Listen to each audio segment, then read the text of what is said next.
Hello po, it's me, Kuis Denver. So ngayon nga po, andito kami ngayon dito po sa aming arko. Kung kahapon po napansin nyo na baha na dun sa likod namin, yun po yung nanggagaling na tubig doon. Ayun. Yung nandun po sa munti naming tahanan. Ngayon po, andito kami sa arko at yung irrigation po dito sa amin ay nagkaroon po siya ng crack. Po yung mga nagtitingin-tingin na po para mapabuti po yung lugar dito para wala pong mapahamak sa mga dadaan. Kaya hinaharangan na po nila agad. Ayan po sila. Ayan, nakakit po tayo dito.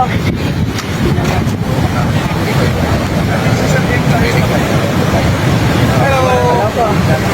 Ayan, medyo pumaling na yung arko. Medyo pumaling na dahil yung gawin.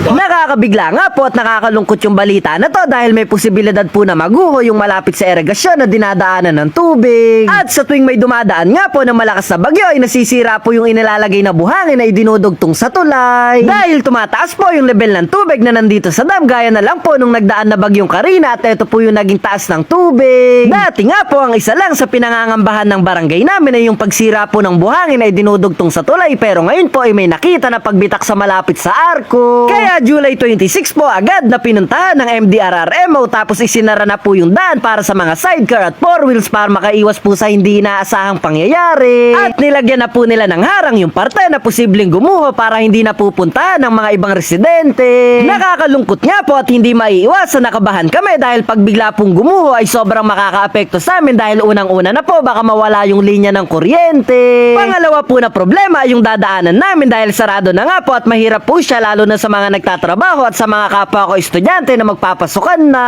At ang isa po sa problema na sumagi sa isipan ko ay baka pagputuloy ang gumuho ito at tumaas ang tubig ay may posibilidad po na mapunta sa amin yung tubig dahil mababa lang po yung lugar namin. Sumunod pong araw, July 27, ganito na po yung naging bitak niya at ngayong araw po, July 28, ay mas lalo pa pong lumalaki yung bitak. Tapos onti-onti na pong nalalaglag yung lupa kaya para po sa lahat ng kababayan natin na taga Nueva Ecija na dadaan ay pansamantala pong ipinasara ang Bravo General Natividad Road na papuntang Palayan City. Kaya sa lahat po ng kababayan ko at mga kabarangay ay mag-ingat po tayo at ipanalangin po natin na maging ayos ang lahat at walang mapahama. At sana din po mas mapabilis at maging matibay ang paggawa kaya sa lahat po ng nangunguna tumutulong. At nasa likod ng pag-aayos ng kalsada dito sa aming barangay ay maraming salamat po sa mabilis na pag-aksyon. Mayayari na nga po pala yung video, anumang pagsubok na dumaan at ibinibigay sa atin ay kailangan po na maging matatag tayo para sa kabutihan ng bawat isa. Mag-ingat po tayong lahat at palaging manalangin.